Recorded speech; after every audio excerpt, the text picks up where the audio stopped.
did everybody get their bookmark in their gift bag? Everybody has and so that was intentional. Everybody say intentional. You're going to hear that word a lot today from me. Okay, so I love it. I think everybody gets theirs. I love mine. Is 1 Thessalonians. I love it. Has the beach on it. But I got that specifically. You saw Melinda got our book, but this is our book still. And how many of you want this to extend past refresh, right? Like, how many of you always kind of sad after an event's over? You're like, wait, right? Like, I just kind of want to bring all these people home with me, and I want to keep the energy flowing. And so really my vision for Refresh is that this is a refreshed community.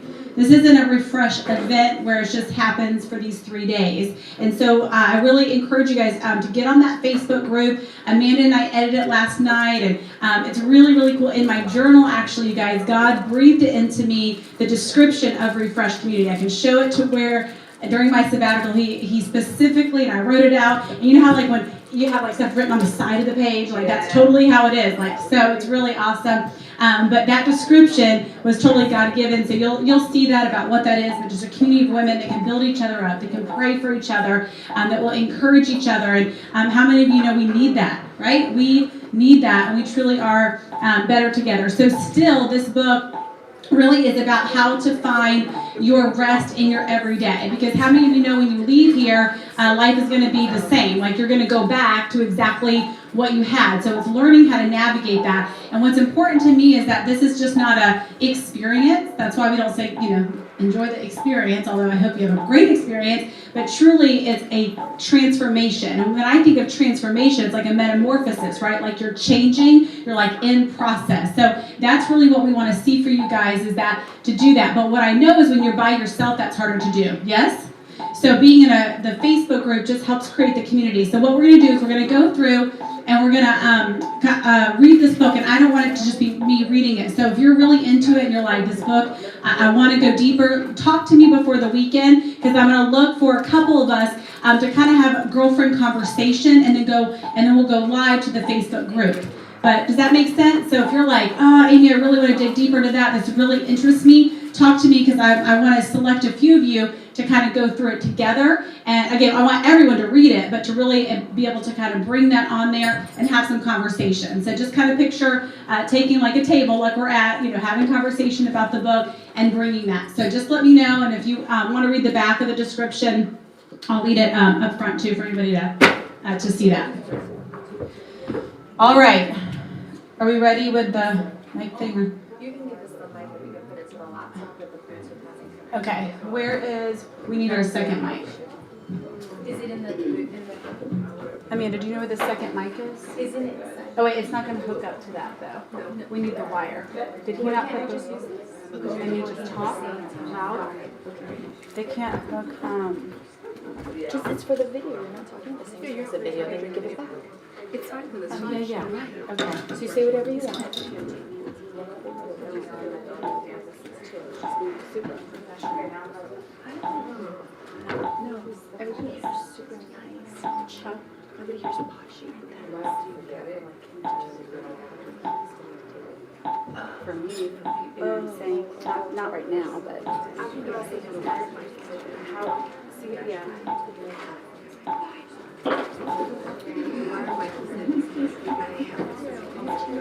Okay, but, and that would have to go over there.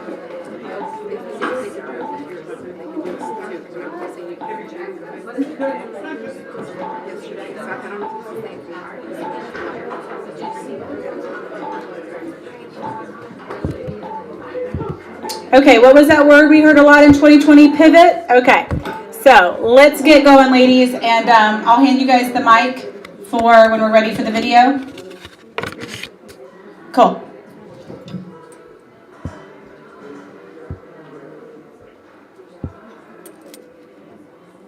All right, so do you ever wonder why you make certain choices?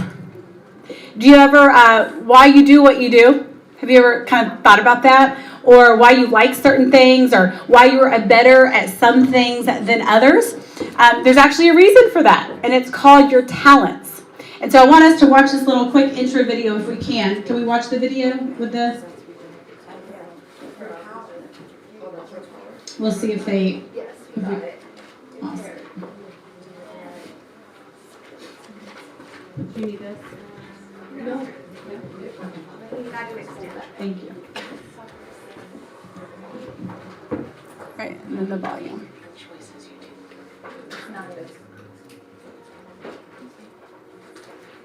No, that was it. Y'all were right. Yeah, but we need to get the sound. Okay.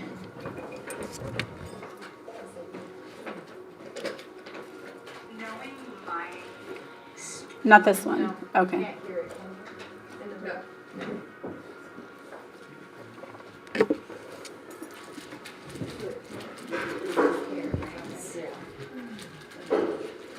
Just go to the first one and hold the mic for the first one, and then we can move on. Okay. This is the first one, right? Yep. You were on it. So that, the light. Yep. Right there, number 2. It is paired.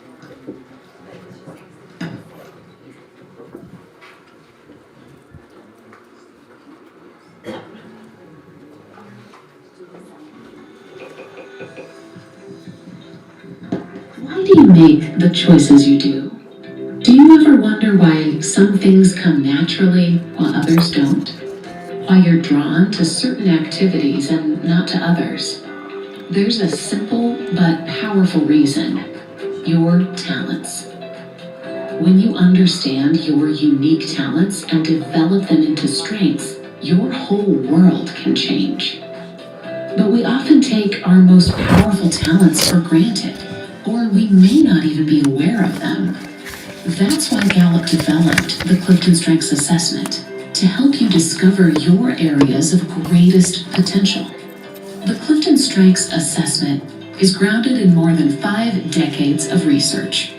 It is an invaluable tool designed to help you identify and apply your talents and strengths for greater performance, happiness, and success. After completing the assessment, you'll receive a personalized report with your strengths profile and action ideas designed to help you unlock your innate potential. Performing at your best is easier than you may think. When you approach your work, relationships, and community with your unique talents and strengths in mind, success follows. What are you waiting for? Unlock your potential today with Clifton Strengths and transform your world. Has everyone taken their assessment, I hope? With all the emails and texts? Yes? Okay, because this will be much more beneficial today if you have. If you haven't and you want to hop on there and do that, hopefully you either have yours printed out, or one of the things I really like is I have the app on my phone. It looks like a G Gallup, and you can pull it up and it has like all your reports and your top 5, and even goes more into depth with that. So either you can pull it up on the website and look there, or on your app, or if you printed it out. But that's my kind of favorite way to be able to do that. And in your folder, there's a couple of papers in there we'll be going through. You can pull them out now, or I'll reference them in a little bit. But what I love about the Strength Finders is the whole concept, you guys, is not to focus on your weaknesses, and to really to focus on your strengths, and to discover and develop your talents. And what I love about this is your DNA. What I always say DNA represents and stands for is do not argue, right? DNA, do not argue, because see, that's how God created you. And we live in a world of comparison when women want to compare, and it's such a waste of time and energy, because you can't change the way that you were created. And from all the research and those taking the assessment, there's been over 15 million people, and that was a couple years ago, so probably even more now. But the chance, here's what I want you to hear, of why I believe each and every one of us is so important to dig deeper into this. Because so many of the assessments out there are so generalized, and this is not for you. If the chance of someone having the same top 5 strengths in the same order as someone else is 1 in, hear this, 33.4 million people. Okay, so is this pretty, individualized and customized for you? Absolutely. I was at a workshop when I was getting training on this, and there was a gal sitting next to me. We both had the same strength, number 5. But if you looked at her description and my description, they were actually different. Why? Because we had other strengths. So do y'all see how that's that individualized? Wow. Yes, exactly. Even though it was the exact same. So this is what I want you to know. This is your raw talent. It doesn't change. I had a couple of you, I did a workshop a couple years back that some of you were at, and you had said, should I take it again? I said no. because it doesn't change. It's not like a personality thing where you may change because of circumstance or situation or life experiences. This is your innate how God created you, right? He wove you in the womb, and so he already knew how you were going to be. He had that plan for you. So what I like about this is it's just you, right? And so embrace it. And what I am most excited about this, for us to be talking about this, is this, I believe, teaches you how to find your human potential and switch it on. So how many of you want to, find that human potential and tap into it, right? We all want to tap into that human potential. And this awareness really can help you do it. And it switches you on. It's going to kind of bring this fire into you because, I was telling Stephanie today, when you do what you were created to do, you will feel like you're on fire. You will feel alive. Everybody say alive. And that's what I want for each and every one of us. So once you know what your gifts are, you can work on developing those, because skill takes work to develop these to really maximize them. Did everybody hear that part? Because this is where sometimes women get tripped up, that we got to work on, is that it still takes what? Work. Everybody say it. It takes work to develop these to really maximize them. And we're going to talk about exactly how we can do that. So my husband was an athlete swimmer, and he was... Go Tigers, yeah. I was going to say that when I was going to give you a shout out. He swam for LSU, but he was actually a late bloomer. He did not actually go through puberty until a freshman in college. So he had to, he obviously had some raw talent, because he was going and swimming against guys in high school that were twice his size and still beating them. And so he had that going against him. So he had to work hard at developing the strength, but he had this natural talent. He was, so good, almost went to the Olympics, but unfortunately, that size hurt him. So anyways, but did really, really good. Loved to usually watch him in the triathlons. And now I'm like, are you going to get up and go swimming, hon? You going to get up and go swimming? And, well, not all the time. But anyway, so, when he was starting to go, this is recorded, but, a lot of you, when you'd see my son, you're like, where does he get that big curly hair? I'm like, oh, that was Will. So then if you, see pictures of when Will and I were dating or married, they're like, oh, my gosh, Will has hair. So, of course, we started losing hairs. He just, would shave it, and he was blonde. He goes, but, honey, when I was a swimmer in college, I was hot, and I had this shaved thing. I'm like, yeah, could you get the swimmer body back? And then, then we're going to look like that, right? But, so now I have all three of my children are in swim. We were at a meet a couple weeks ago, and for my son, it was his first meet, and my daughters, it was they had done a few before. But looking at all of them swim, and I had seen Carrie Lynn, my oldest, when she had swam, and she is very natural in the water. I remember when I first saw her swim, it actually reminded me of Will, my husband, and they're identical almost too, but they, when I used to see him swim, and just, people have a technique in the water, and it was crazy how my daughter almost had this same technique. And she's just very smooth in the water. And then my other daughter is, a little sloppier, you could say. Not as, smooth, right? You can, see a difference. And then my son, it was his first meet. He was 6, and he was actually beating some 8 to 10-year-olds. Keeping up, and some of you maybe saw my post. Well, the coach just told me a couple of days ago, and this does not leave the room because the coach said, I'm going to tell you this, but you can't tell your son. In 2 of his races, he came in first, and then he came in second out of the whole entire Southeast Division. Wow. I was like, wow. So what does that say? He's never swam before. Obviously, he has some natural ability, right? And that right away. So as a mom, I noticed that. I go, okay, 2 of my kids have some natural ability. So it would be good for them to invest in this talent, to spend time and energy there. However, with Sawyer, the one that was, not as maybe natural looking in the water, when I was at South Olive and she was in kindergarten, at my old school, they always do this thing called the Shamrock Run. They still doing it? I don't know if they're still doing it. So they do the Shamrock Run, and the coach was like, oh my gosh, wait till you see Sawyer in the race. And I was like, really? And so they're doing the kindergarten race, and she came in first, but by a half a lap more than all the other kindergarten girls. So clearly has some talent. She said, yeah, I think you should put her in tennis. So see, there's these natural talents that people have, and we can call it, develop them. But let's say with Sawyer that, let's say my husband, because it probably would be him, because he was a swimmer, and yes, go Tigers, he swam for LSU. And but let's say that he was like, all my kids got to be in swim, right? And so we just kind of forced Sawyer to go into this area that really wasn't her natural talent. And she, let's say she worked really, really hard, and she put in the time, and she put in the investment, but let's say she's kind of a 4 out of a 10. with all that work and all that time and all that energy, she maybe could get from a 4 to a 6, right? But let's say we put her in running or talent where we saw a natural ability in her. And she worked hard and she put energy and she put in the time and she developed that skill. She could go from what? A 4 to a 10. So here's what I want to say. How many of you have children? One of the things that I have learned and what I love about this, Strength Finders, but is a little tricky, is that we have to unlearn a lot of things that we were taught. And before I kind of talk about that, I want to give you this because I don't want to forget to give you this formula. And I want you guys to write this down.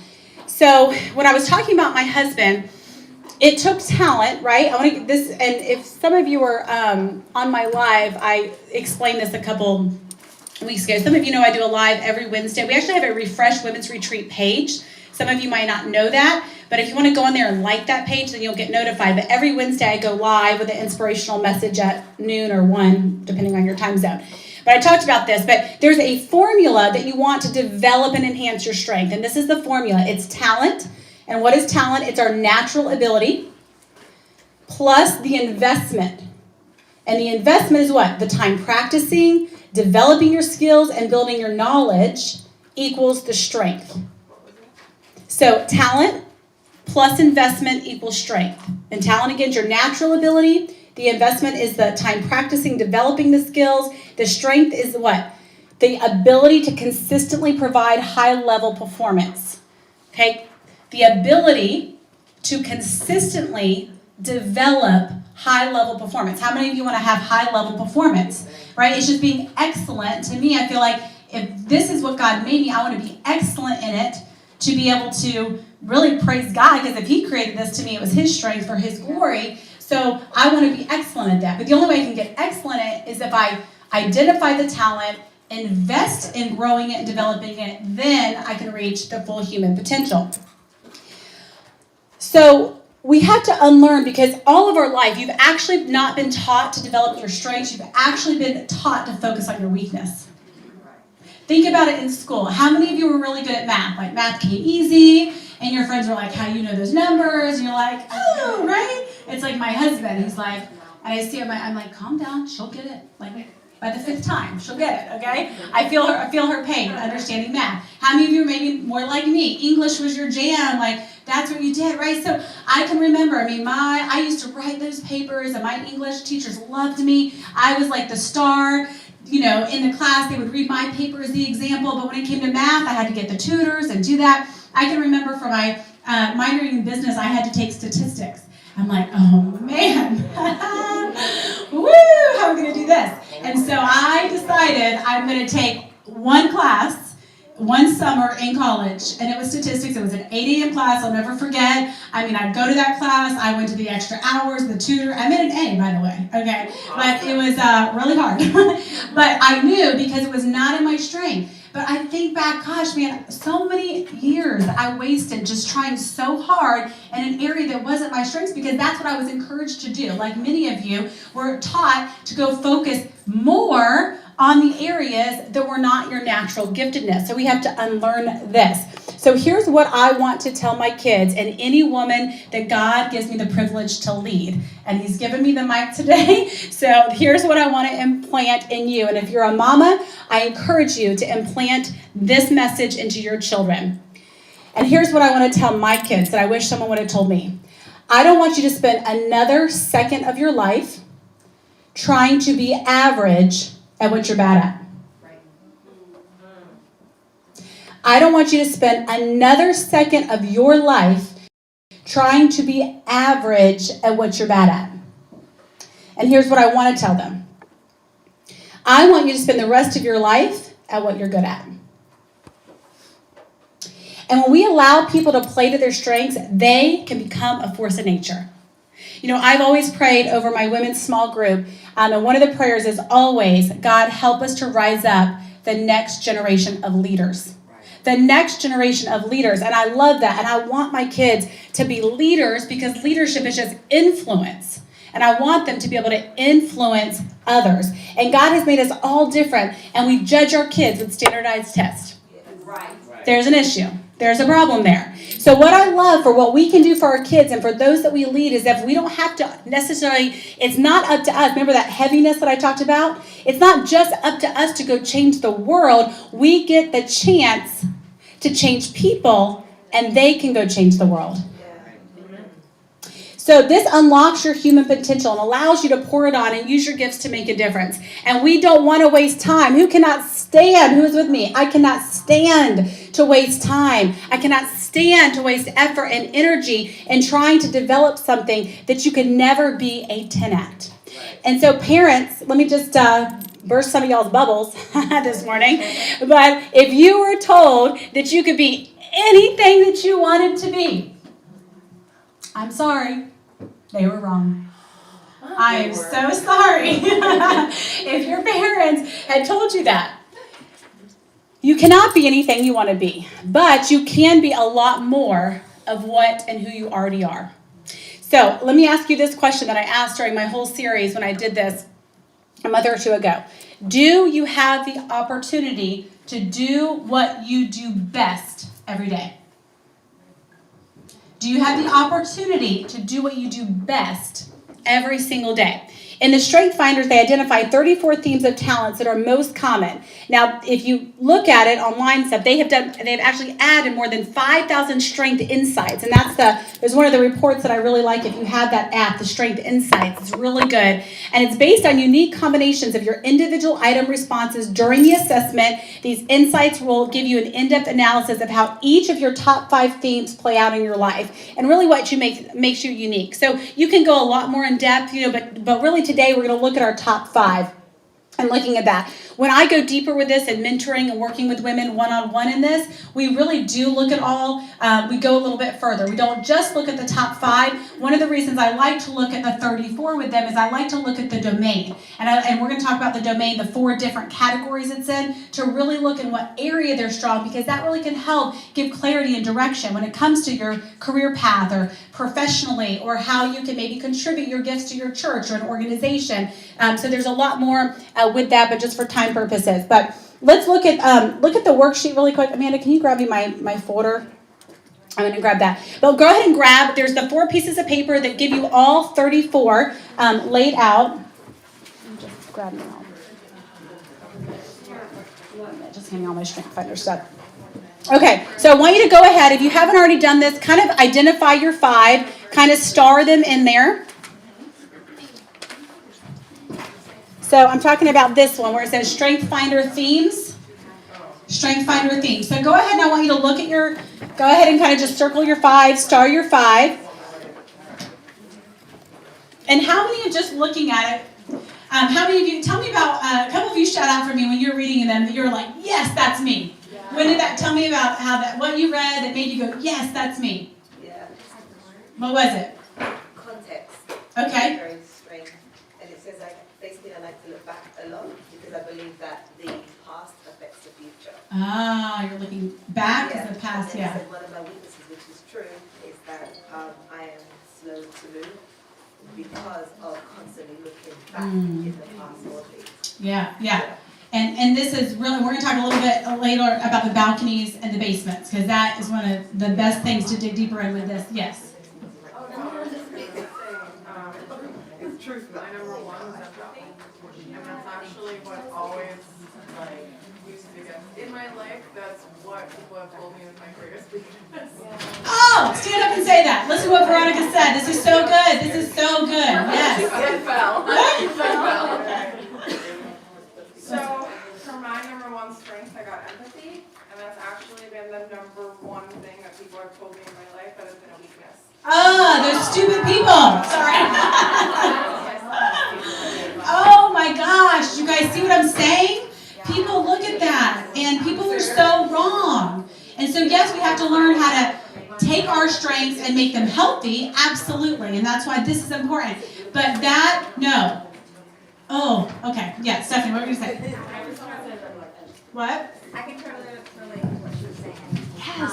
When I was younger, they actually asked me to hire therapists, my program. So I hired 5 therapists, and I hired people that I would talk to, and that And so my bosses had a meeting with me. They're like, you can't hire people that you like. I'm like, but I connect with them, and I know other people will connect with them. And fast forward 25 years, one of them's still my best friend, we're in therapy together, but my number one thing was connectedness. And same thing, they told me when I was a peanut, 25 years old, like, don't connect with people you're employing. I'm like, And here's the problem, because see, people, you guys, what lens are they looking through? Their lens. They're not looking at it through that. And this is why you have no idea, understanding this at a deeper level, not only are you going to be so much healthier for you, but you're going to be so much better for those around you, because you're going to be able to see people through a different lens from doing that. So we're going to just play a fun little game. All right, get us, we need to get moving, right? Okay, so we're going to play a fun little game. So everyone, you know you're number one, right? Everybody, you're number one. How many of you know the word, the game charades? Some of you are not happy with me right now, and that's totally okay. All right, so in your, you're going to start at one end of your table, so go ahead and decide which end you're going to start with.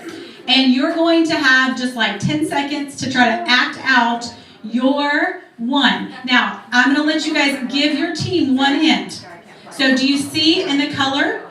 Do you see in the color how there's different? So if you look at the 4 domains, grab that sheet that says the 4 domains. You can tell your team, because your team's going to try to guess who you are, because it's important for your team to kind of know your number one strength as we move on today to talk about that. But let's say your number one is achiever, then you're in executing. So you're going to tell them, okay, my top one is in executing. And so they at least can try to guess the color, right? And they know. So that narrows it down 1/4 to be able to do that. But just have fun with this, you guys. Let your hair down. Remember, we talked about being vulnerable and authentic to be able to do that. No talking. You're going to just act it out and let them try to make. So does everybody know which side of the table? Where's our team captains? Remember, take control. Team captains. Go ahead and tell everybody who's starting. Team captain Josh should be happy. You get to tell people what to do. Okay. We're going to see hey guys, we're going to see which table can finish the fastest. Ready, set, go.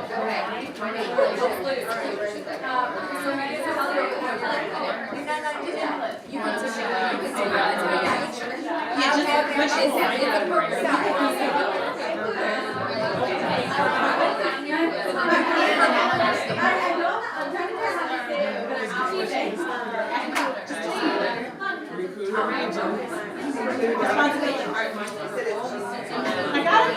All right, go on.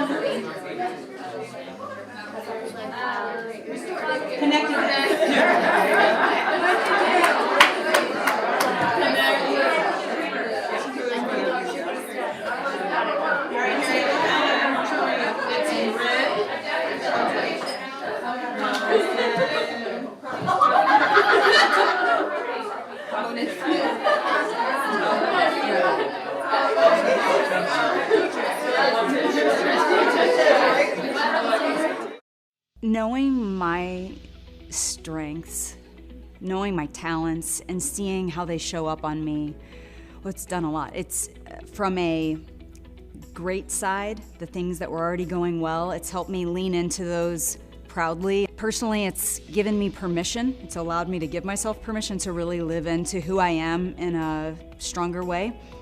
So getting to know them in a really deep level is great in so many ways in life, in personal life and work life. It works like a holistic piece, but it just gives you the self-awareness and the language and the lenses through which you think about yourself to be able to become more of who you are and really add your value to the world. It's changed my life for the better.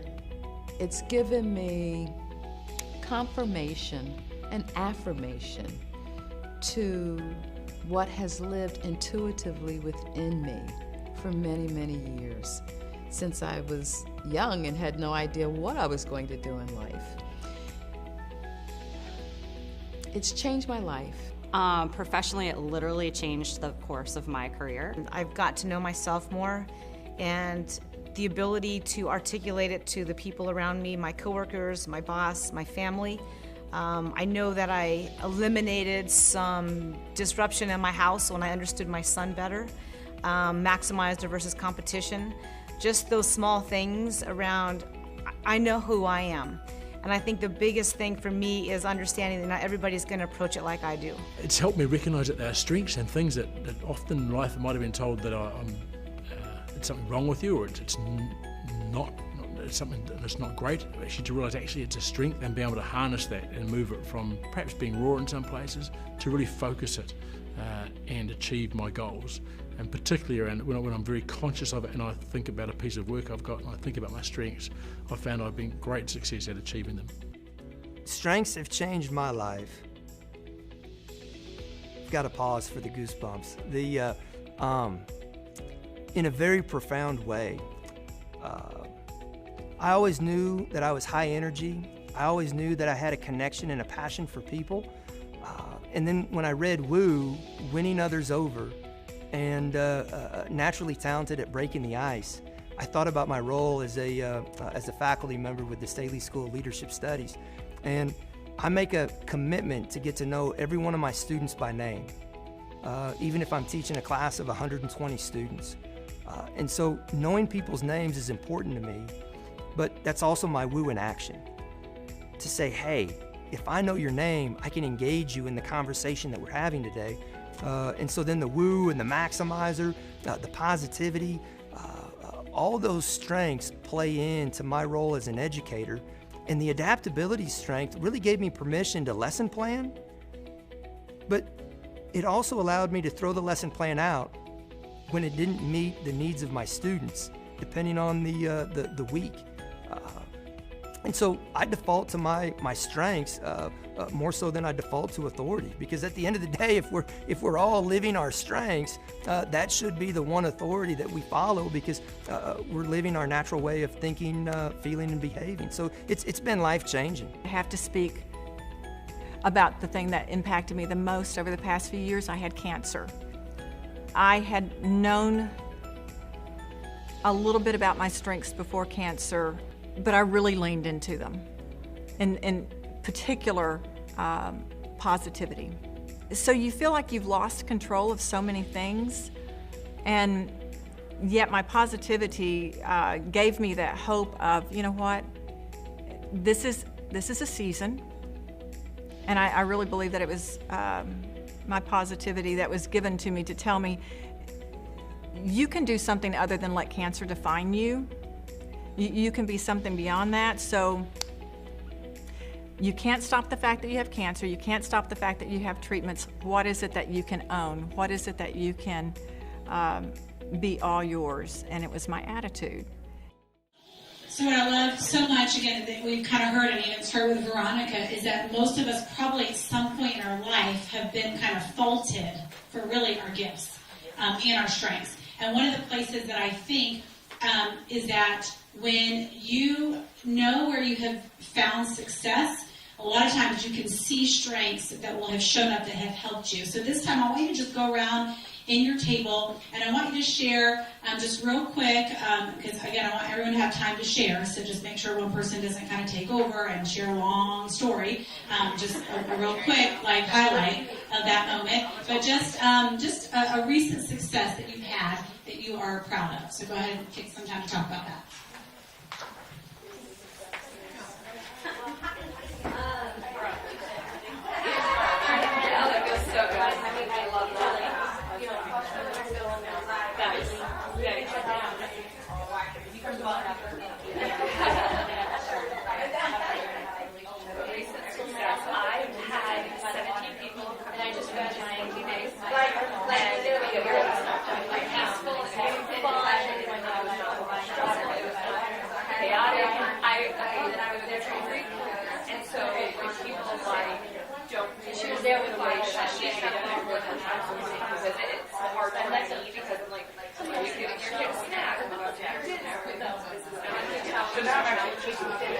All right, you guys, go ahead and wrap it up. I know you're having some great conversation.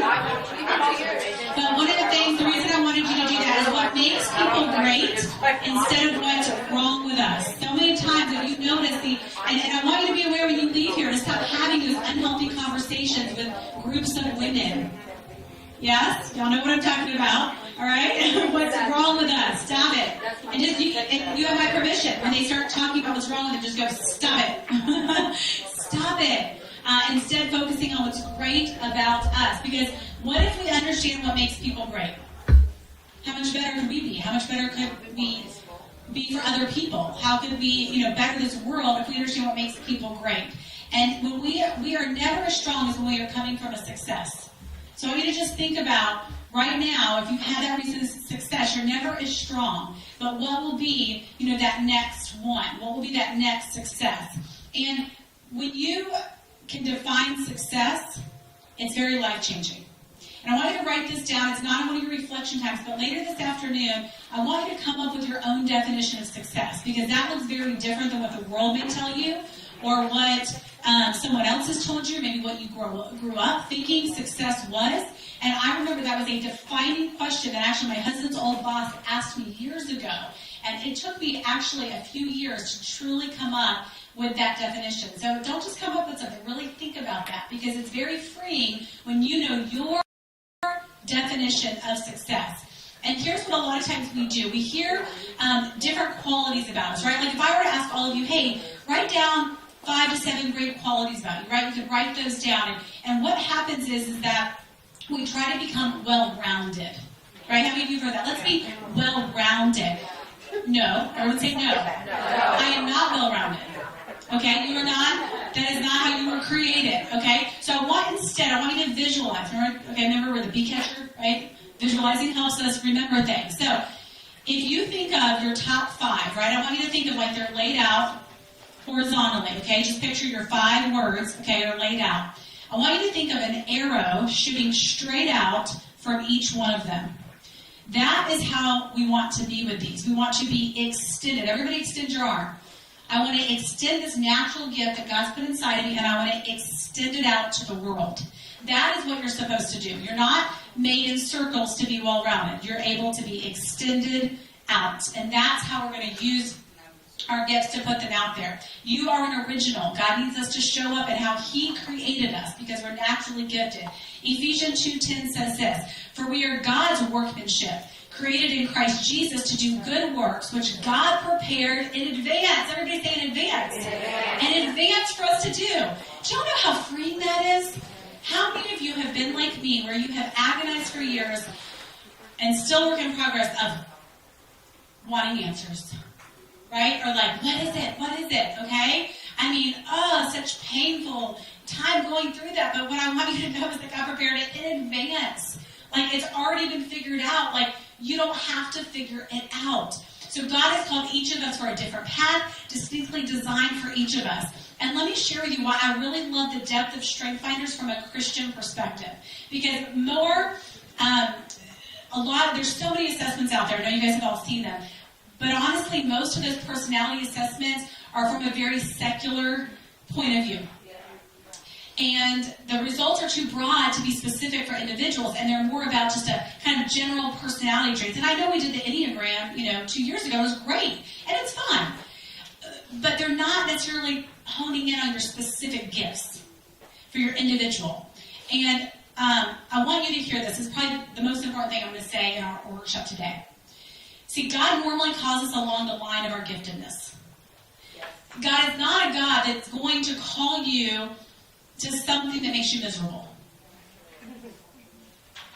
And I'll be honest, I can remember my corporate job, I remember when I was telling my parents that I was quitting, and they could not comprehend it, because I was making great money, but I was miserable. So God is not going to call you in a lane and make you go through 40 years of your life absolutely miserable. He just doesn't work that way. So God normally calls along the line of our giftedness, but here's the part that so many miss. But the purpose of giftedness, okay? The purpose of giftedness is this: stewardship and service, not selfishness. The purpose of your gifts are for service and stewardship. I'm just going to say it. But a lot of the, personality types and all that stuff that we take out there is what? Me, I want to learn about me, I want to learn about me, everybody needs to know about me, me, let me tell you about me, let me tell you about me, let me tell you about me, and you should know me because I need you to love me for me and make me, right? Is that true? And that's what a lot of it is. Stop it. As a Christian, just saying, as a Christian, that's not Christian behavior. And so our purpose of giftedness is for stewardship and service, not selfishness. Because again, the personality stuff is just kind of a selfish approach. Yes? Yeah, following? Okay. That's the world. So this is to know and understand our gifts, not just to like understand our better, but to contribute to the world. If you've gone through any of my trainings, really something, because I teach a lot about priorities, but something I say a lot is passion is for who? Us. And purpose is for? Right? I will be at the spa on Monday. That's a passion.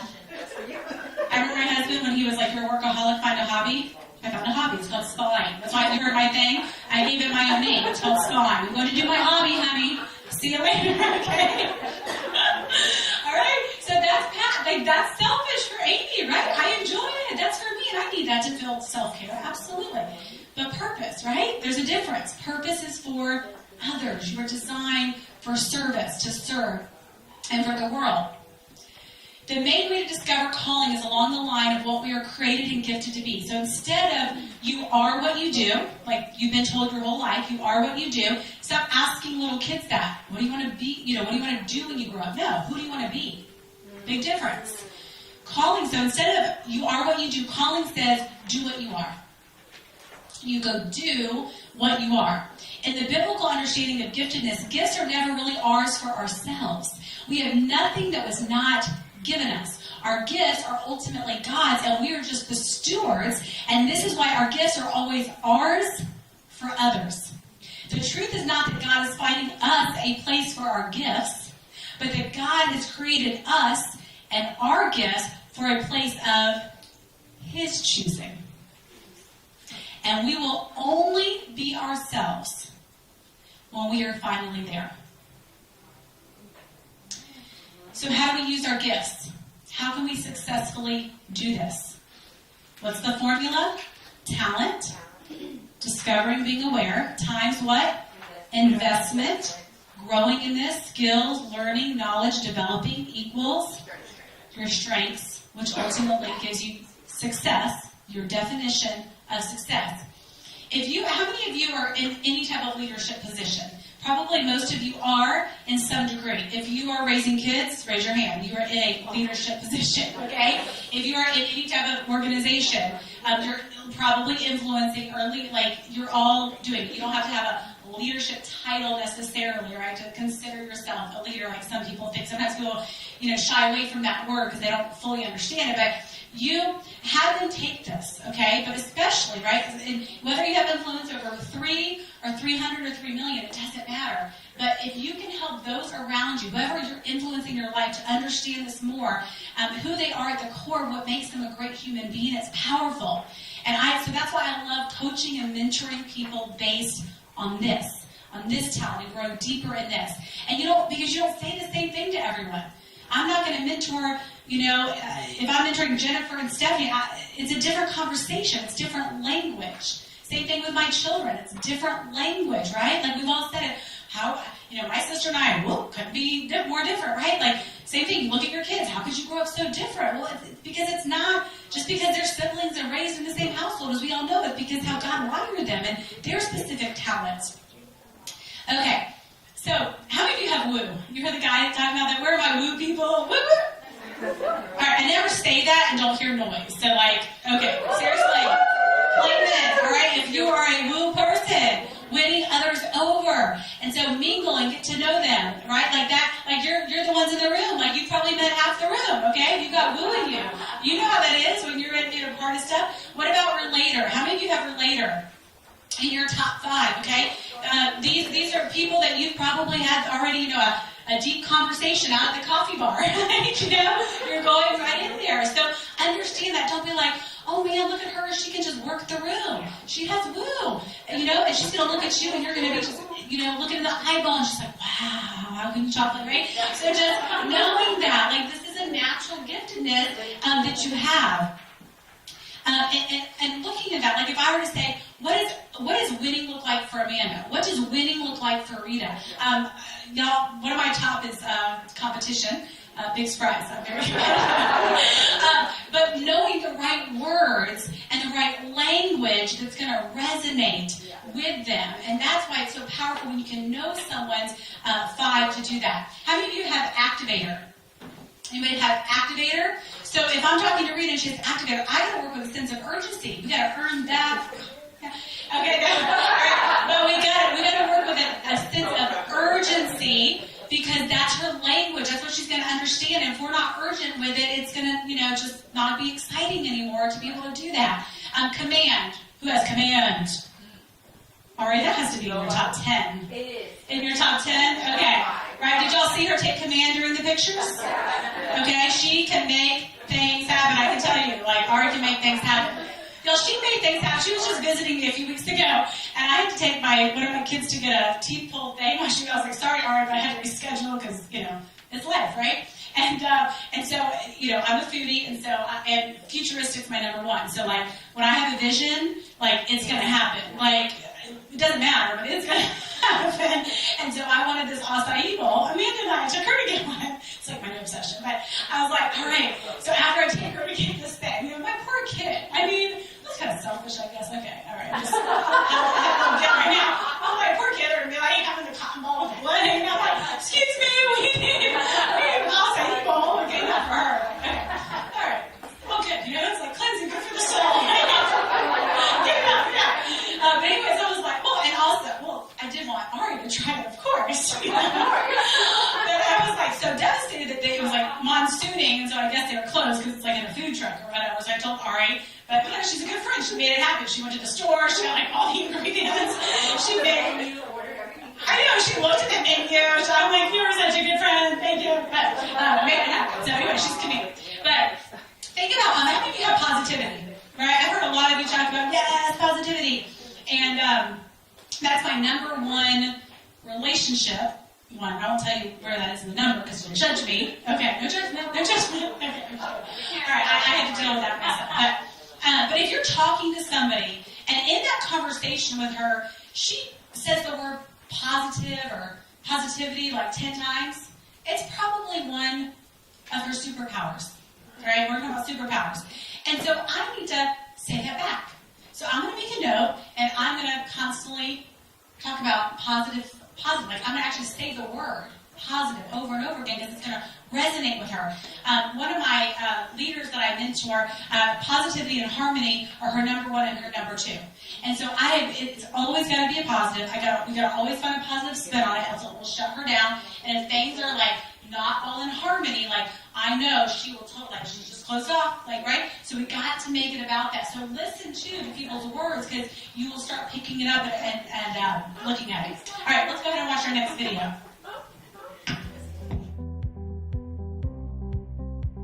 Is zillion a real number? No, zillion's not a real number. But it is a word you might be tempted to use to describe all of the talents found in people. Creating a list of every talent is an impossible task. But if you step back, you'll see that talents have commonalities that allow us to group them into themes. Some talents, like a natural ability to share thoughts, create engaging stories, and find the perfect word, relate directly to communication. That's what they have in common, a shared theme based on communication. So to begin thinking and talking about them, we can call them communication talents. Your distinct 𝗠𝗢𝗧𝗜𝗡 profile sets you apart from everyone else. Your 𝗠𝗢𝗧𝗜𝗡 profile is your talent DNA in rank order based on your responses to the 𝗠𝗢𝗧𝗜𝗡s assessment. The 𝗠𝗢𝗧𝗜𝗡s at the top of your profile are the most powerful. Similar to your fingerprint, these themes represent how you are uniquely talented. There are nearly 34 million possible combinations of top 5 themes. You heard right, nearly 34 million. Start with your top 5. Develop these Clifton strengths to make the most of your profile and maximize your potential. Your greatest chance to succeed at work or anywhere else lies in strengthening what you naturally do best and doing more of it. Try this. First, name it. Carefully read the descriptions of each of your top 5 Clifton Strengths themes and identify parts of the theme descriptions that are undeniably you. Try to describe a recent situation when you used each theme. Next, claim it. Reflect on who you are. Think about your experiences, your motivations, how you see yourself. Then, consider how your strongest Clifton strengths shape you, what you do, how you do it, and why. Share your report with people close to you. Ask for their reaction. Then, aim it. Post your top 5 themes from page 22 of your Clifton Strengths 34 report in a place where you'll see them every day. Start with the suggestions for action in the report. Then, try to find more ways to use your strongest Clifton strengths in your daily activities. Your talents are an instinctive source of wisdom and power. And as you start to intentionally use your most dominant Clifton Strengths themes, you'll find ways to build on your greatest areas of potential. You have dynamic talents, just waiting to be unlocked and developed. Use your report to name, claim, and aim your most dominant Clifton Strengths themes. All right, so that's what we're going to do. If you pull out your discussion questions, you actually have 2 different reflection and discussion questions in your folder. One of them that says reflection/discussion. One is meant that we're going to kind of walk through for the rest of our time and here together. But for time purposes, you guys were not going to, again, get through them. So, again, my hope is that I broke down the discussion throughout the whole weekend, that you can take time, kind of go have your 2-hour lunch break, and then you'll have that later. So during the lunchtime, whether you want to do it on your own or grab some girlfriends during lunch, y'all can kind of go deeper and talk about that. But right now at the table, and we're not going to have quite as much time to go through all 3, just for time purposes, we're a little behind. But if you look at where it says name it, claim it, that one, so that's kind of how you'll know that that's the right one we're kind of walking through. The other one is for you to kind of meant to do on your own. Does everyone see which one I'm talking about? Name it. All your papers should kind of be in order of how we're going. I think one side is the questions and one side is all the other stuff. I know some of y'all are wrong, but name it, claim it. But go ahead with your table. Just go ahead and discuss just number 1, where it says read descriptions of each of your top 5, which you've probably already done now. Identify parts of the theme descriptions that are undeniably you. And it says describe a situation where you used one of your talents. So go ahead and team leaders, team captains at the table, go ahead and have that discussion. Or number 2. If you want to pick number 1 or number 2 and answer that one.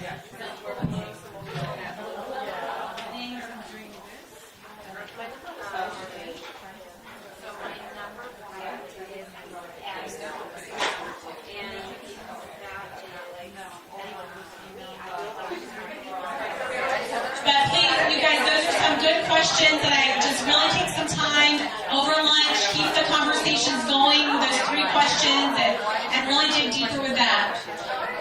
One of the things, you guys, that we talked about, I just want to touch on just for a minute, is when you're working with others in their strengths. Because like I said, we all have others in our life that we're working with, and just try to really listen to the language. You know, like how many of you have consistency? Anybody have consistency in their top ones? But just use that as an example because everybody understands what that means, consistency. If you're talking to a person that, let's say, they've talked about that, and I want consistency, or you're listening to their language, if you give them a plan that's too vague, what's that going to do to them? It's going to shut them down. Right? They need, actually, some people are going to thrive when you can say, this is what you should do Monday, this is what you should do Tuesday, this is what you should do Wednesday. So, again, because they need that consistent structure. Whereas other people, that wouldn't work for them. But again, so many times, because how many of you have had that? Whereas, that same scenario, there could be an employer or someone leading somebody, and they're like, why can't this person figure it out? What's wrong with them? And you're getting so frustrated, but really, the leader has not looked at the using the right language or acknowledge that, right? It's not their fault. It's that you're communicating your style, and that's not working for them, versus trying to show them that. You have something to... Yeah, I work with a lot of financial advisors all over Florida, and they're all very, very different, right? So some are happy, some are cranky, you know, so I call it a worker. You have to be a worker, and just kind of go with whatever, you know, their point of view or frame of reference. And you have strategic as your number one, or as your... Executor, right? But strategic in your top five? Yeah, okay. All right. Okay, how many of you, anybody have futuristic in their top?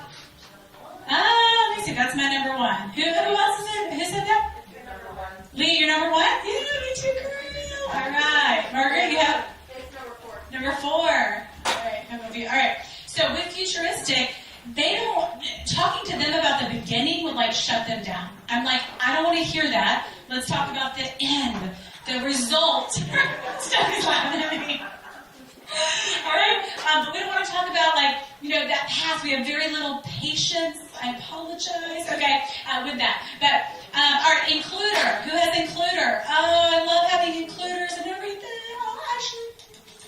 Okay, but includers, right, can bring people in. And so if you're ever working with a team, you better find somebody who has includer in their top five, because what happens is when you don't have includer, you could leave people out and not even realize that you're doing that, and you may not even be able to see that somebody else has something they can bring to the table of that committee, let's say. So an includer, not only just like, it's not about just including everybody, but they're actually going to go, oh, this person could contribute this. This person could do that, whereas someone else, they don't have the capacity to even be able to do that or to be able to see that. Okay, next, I love this discussion question I want you to do with your table, because this is really powerful, all right? And some of you may need to write this down for later for the fireside tonight. What are you doing right now that's not in your strength zone? And it's probably frustrating you. It's probably not bringing you joy. It's something that you dread. This is in your discussion. So if you have that piece of paper, y'all, it's on there. So you don't have to try to write down what I'm saying. So just if you're looking at your reflection discussion questions, remember there's two for strength finders. One is for you to do on your own. One is for today. So the name and claim is the one we just were working on. So this should be like the fourth question. What are you doing right now that's not in your strength zone? It's probably frustrating you, bringing you no joy. It's something that you dread. So go ahead, take a few minutes at your table and go ahead and try to identify that, because that's something we've got to deal with.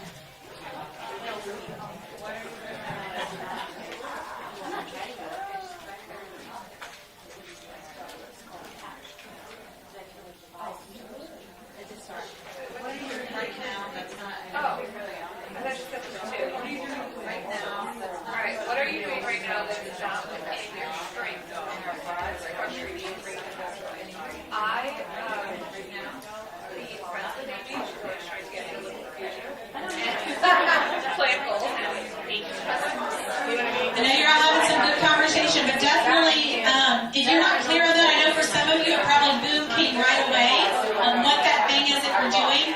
But find that, you guys, because so many of us are doing things that we probably shouldn't or don't have to be doing. So if it wasn't just something that you're like immediate, boom, I know what it is. Take some time to really try to figure that out. Okay, I want to just give you guys an example of really, again, just remind yourself of why this is so important, so that when you're doing things that you're only averaging, because remember, we're not going to become what? Who remembers what we talked about? Average at what we're bad at? We're not going to become average at what we're bad at, okay? We're going to become great. We're going to become those 10s. So look at this. All right, I want to give you a little study that was done to kind of just show you, paint a picture for this. There was two groups of people that they wanted to do studies on speed reading. And they were going to teach them the most effective technique for speed reading. So the first group were average speed readers. Everybody say average. Average.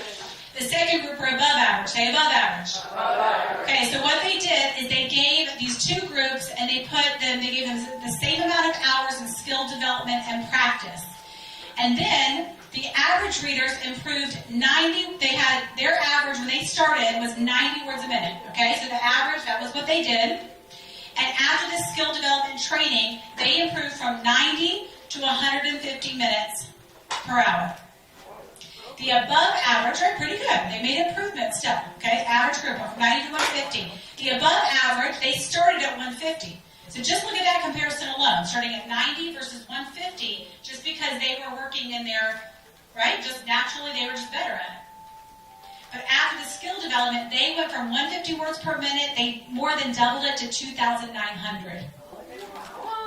So that's just an easy example, you guys, but to show you, again, stop trying to go from a 4 to a 6, go from a 4 to a 10. So only work on growing your top 5. A lot of times when I'm working with people and they take all this, and I did the same thing, you put your whole 34, what do? You go look at your last 4, right? I remember Monica's like, where's adaptability on yours? I'm like, it doesn't matter. It doesn't matter. I'm not focused on that, okay? So a lot of times, you want to look at that. Stop it. Just look at the top ones. Okay, look at, we have the balcony and basement. What it's talking about, when it talks about balcony and basement, is the balcony is saying when you are showing up as the healthy version of you, you're showing up in your balcony and your strength. When you're showing up as the unhealthy version of you, you're showing up in your basement. So these are good to pay attention to and to be able to watch with. And sometimes when I'm working with people on this, like for example, let's say you have, woo and relator. You may want a goal that we would maybe set for you is to go, okay, so if you have woo, right, you're great with that, but maybe you feel like you're not connecting. And sometimes if you're woo, you can come across as superficial or unauthentic. And so instead of trying to say, I'm going to connect with 30 people today, no, I'm going to go and I'm going to have 2 deeper connections. So you're still connecting with people, but now we have a goal that we can tangibly work towards. And see, that's a tangible thing. And then our next conversation will go, so how did that go? What did that look like when you tried to now have that relator? So I want to take a look at the 3 most common out of everyone who has taken it. And that's achiever, responsibility, and learner. Does everybody have at least one of those? Where are the achievers? Raise your hand. Okay, how many of you have responsibility? Okay, be proud of that. Okay, and how many of you have learner? Oh, wow, a lot. All right, so let's look at achiever. Where's achiever again? Okay, achiever. All right, and there's nothing wrong if you have this right. We're just going to, because these are your 3. So achiever says, people strong in the achiever thing have a great deal of stamina and work hard. They take great satisfaction from being busy and productive. So if you're showing up in your balcony, now here's what I want you to know. Your top 5, these are our superpowers. Everyone say superpower. Superpower. This is your superpower, okay? So balcony is they're tireless, strong work ethic, leads by example, go-getter, hungry. Do y'all see how that can be a superpower? And you can use that for good. And then basement is unbalanced, overcommitted, can't say no, burns candles at both ends, too concentrated on work, aka workaholic. Okay, so where are my achievers again? All right. So, okay. Tell me if you're an achiever, how has this showed up for you? How has it showed up either in the balcony or the basement? How has that affected you in life? Or how does that make sense for you now as an achiever? Yeah, correct. I'll go. So my number 1 is an achiever, and I think that makes perfect sense just given the career and the work that I've done over the years and where I am today, like my real estate development career, so that makes sense. Yeah. And I definitely, yesterday we were all talking at the table, and I was talking about how I want to spend a little time, less time working, and then right here it says too concentrated on work. Yeah. And you know what I love? I love accountability for that reason. Everyone who knows me, because we need it. Embrace it. Don't resist it. But because you guys, we know that. And so we need people around us that know this thing and go, Corinne, okay, how many hours did you work this week?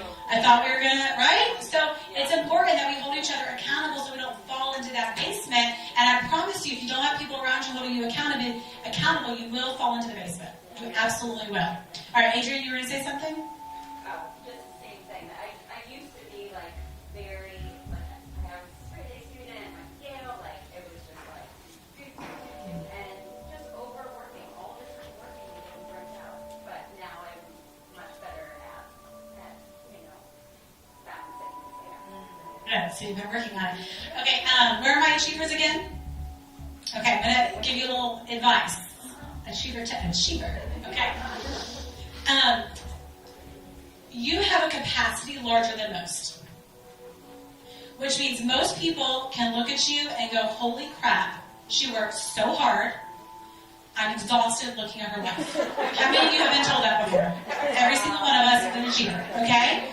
So what I'm saying to you is you're not that relatable, okay, in that arena, but it's your superpower, and you should be bold in that and proud of that. However, you don't need to showcase it. So what that means is, don't show everything that you're doing. Make sense? Yes. Okay, because that's going to help. All right, let's go to the next one. What was the next one? Responsibilities? Okay, so where are my responsibilities? Okay. All right, this is under executing as well. So both of those were executing. Okay, people strong in the responsibility thing take psychological ownership of what they say they will do. They are committed to stable values such as honesty and loyalty. Your superpowers, you're committed, accountable, independent, trusted, conscientious. Your basement, micromanager, obsessive, can't say no, takes on too much. All right, so some of you that are responsibility, how has that shown up in your life? Margaret.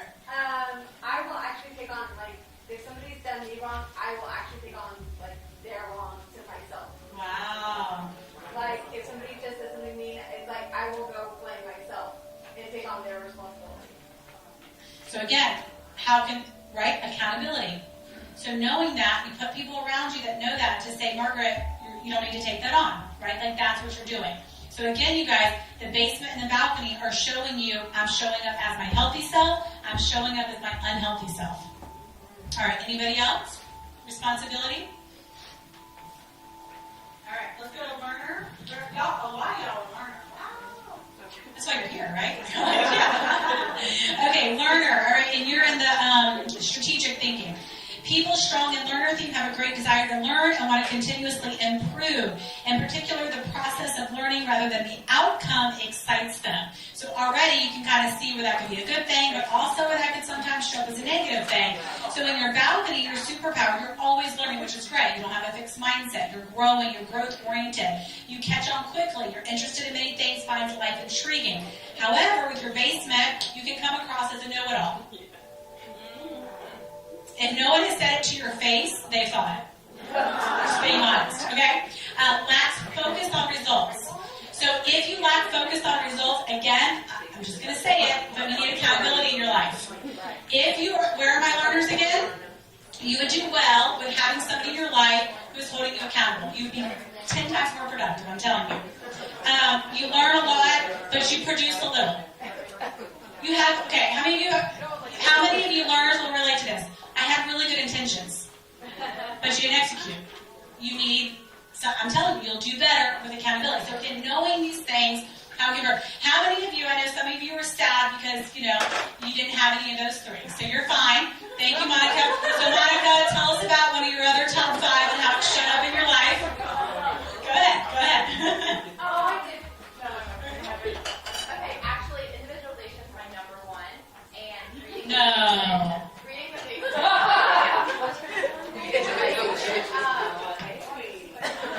But I was thinking about like our conversations because yours is futuristic, so we can but educationally when we're planning things. But my basement is difficulty placing groups above individual. And so like when you're futuristic and you're planning, you're like thinking of the group, and then I always felt like I was playing devil's advocate and being like, okay, well what about this person? And I'd be like, yeah, but what about all these people? And so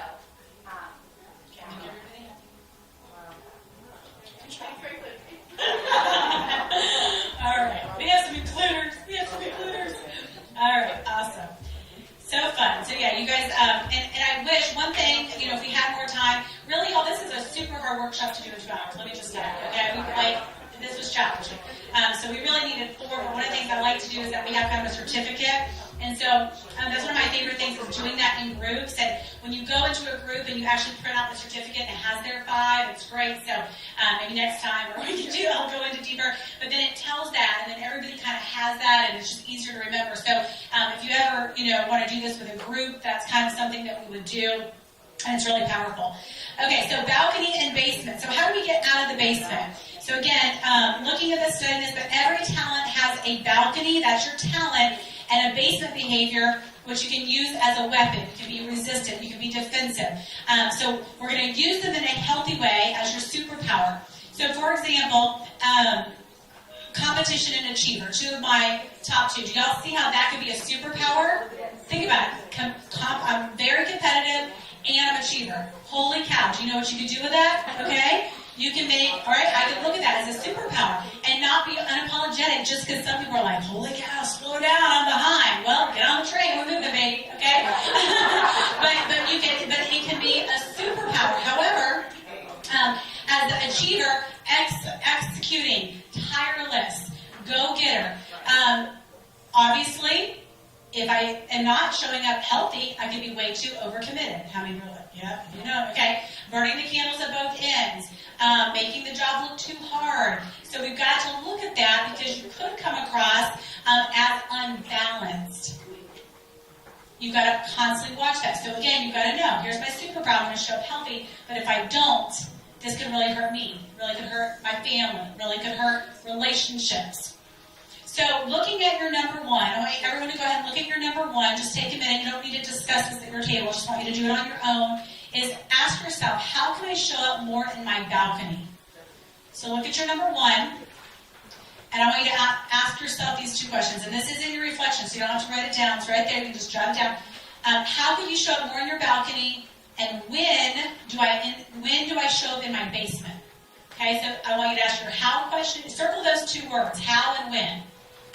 So how can I show up more in my balcony, and when do I show up in my basement? Because if you find out when, you're going to notice there's some triggers. And if you can find those triggers, it's going to help you when those pop up in your life to know, oh, boom, I'm showing up in my basement being unhealthy. So go ahead and take a minute and just jot that down for yourself.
So I've been a strengths devotee for a long time, for about 15 years.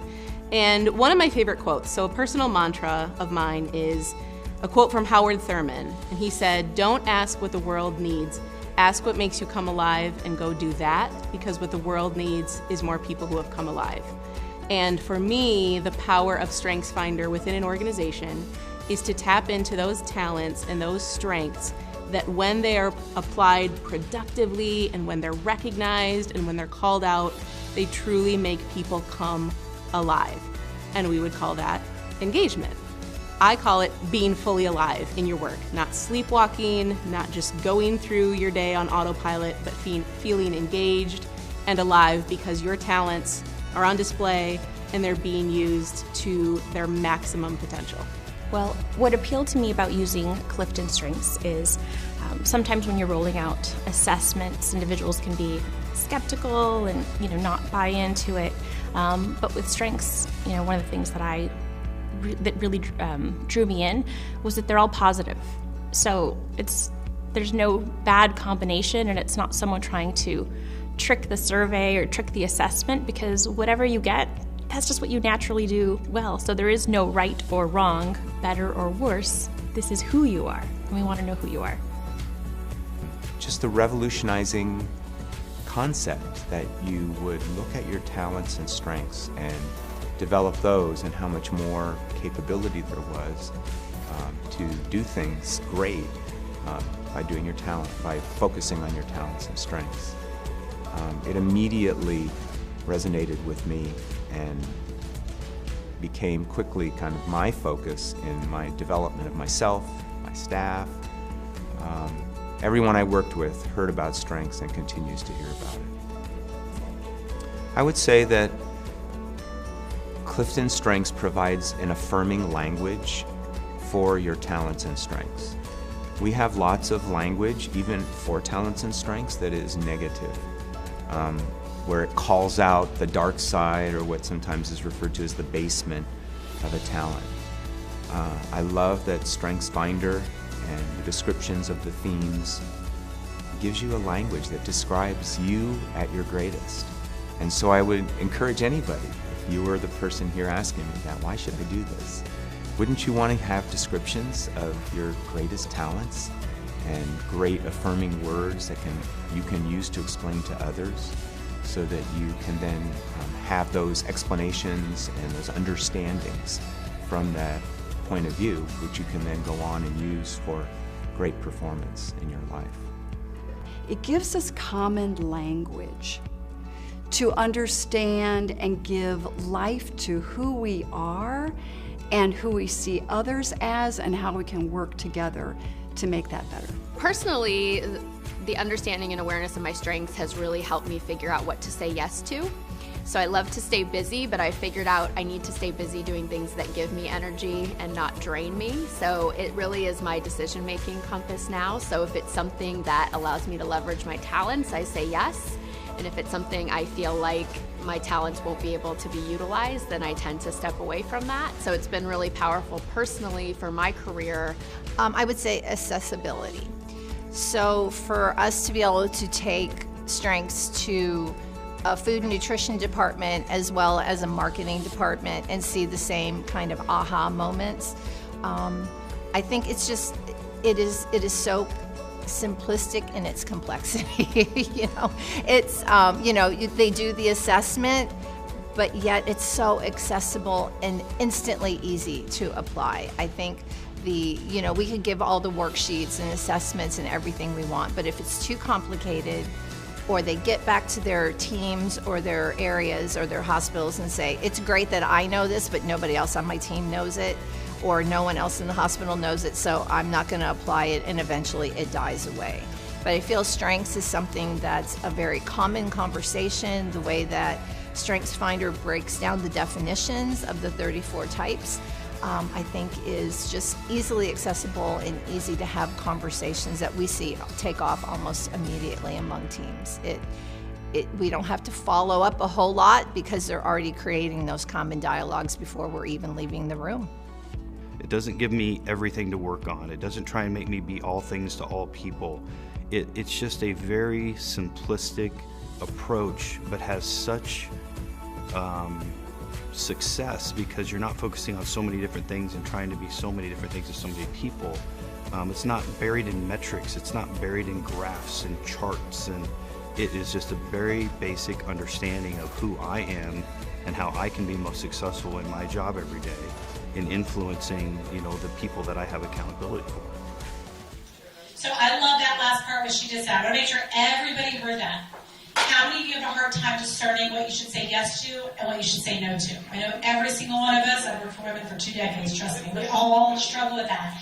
And so that, like she said, is your compass to help you to figure out what you should say yes to and what you should say no to. So if the school or the church or the organization asks you, can you do this, if it's in alignment with your strengths and your priorities, all right? That's going to be my afternoon class, okay? Because it needs to be in alignment with both. Because sometimes I will tell you that there's things that I know I'd be good at. There's things that you know you'd be great at, but if it's out of alignment with your priorities, even if it's in your strengths, but that's for this afternoon, okay? But this can be your compass to help you. But you guys, don't do something that you're not gifted in, all right? Trust me, my church does not want me in the child thing, okay?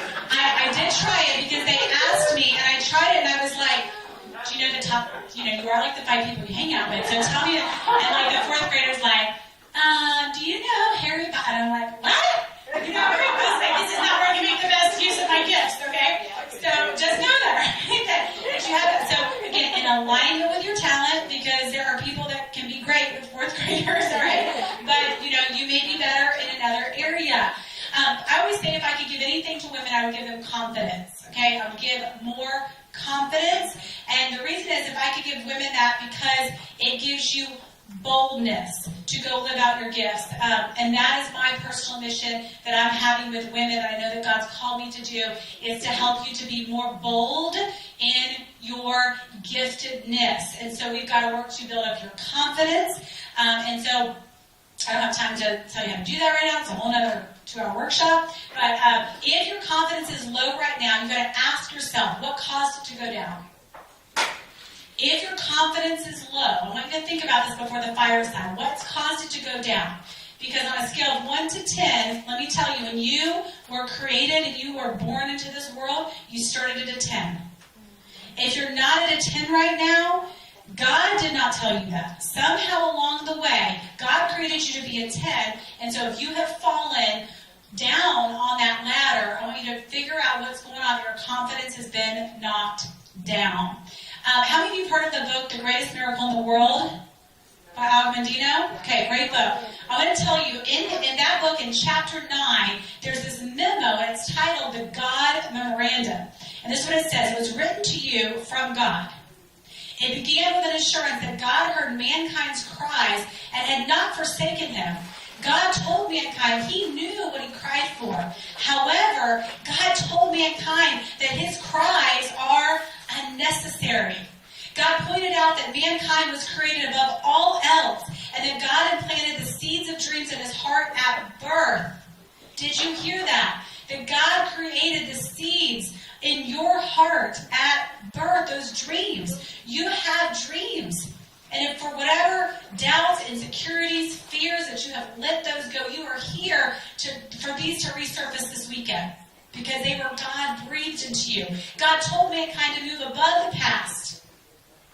The past was dead, and now he had come to raise them into the world of the living. God assured mankind that he loved him and would always love him, believing that mankind was the greatest miracle in the world.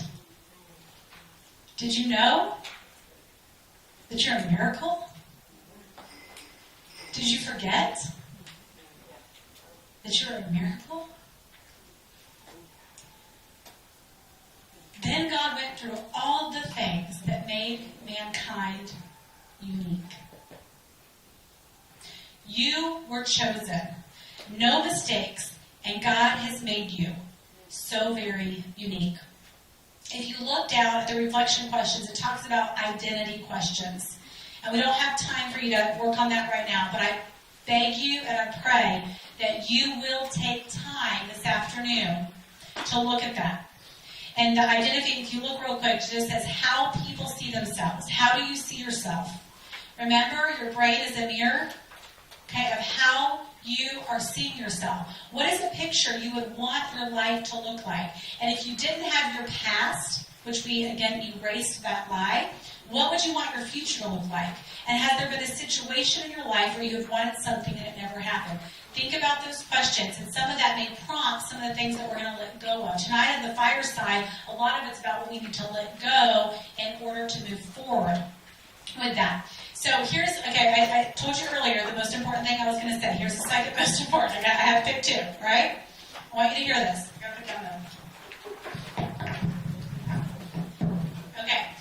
Where your talents, okay, we're going to do this. Remember, I like visuals, so you can remember this.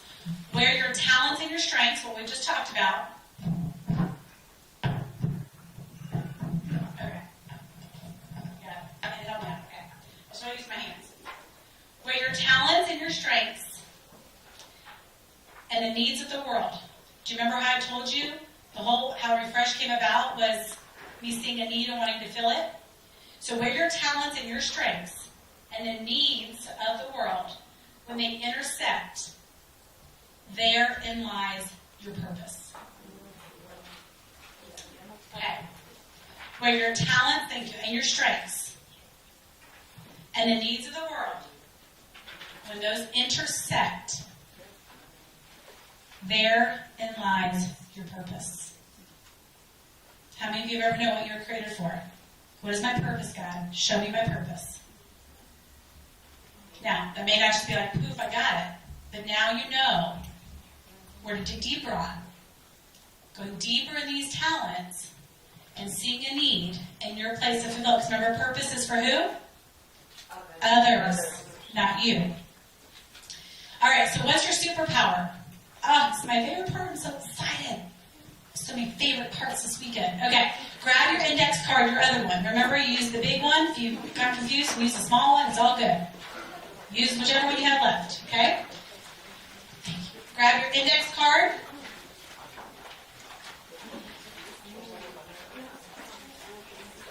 And remember, you've heard me talk about your superpower, right? I want you to pick a word. And we have these papers in the middle, team captain on your table or whoever. I'm going to tell you a couple things to do with this, but go ahead and try to find your number one. But I want you to come up with a word, and it doesn't necessarily have to be on here, but I want you to think of a word that when someone speaks it to you, it resonates with your heart and your soul. And it's something that, like, you know, people can compliment, like, we've all had not compliments, but you know if you have a compliment, like someone's like, oh, cool, thanks, whatever. But you know how sometimes someone says something, or they affirm something, or give you a compliment, and you're like, like it feels, it's amazing, okay? So let me give you an example. So my word that I've chosen for me is inspire. So someone could be like, Amy, oh man, this was amazing. You know, I learned this. They can give me all the things. But when someone says to me, wow, you inspired me, I melt. Because I know that resonates, because that's what I was created to do.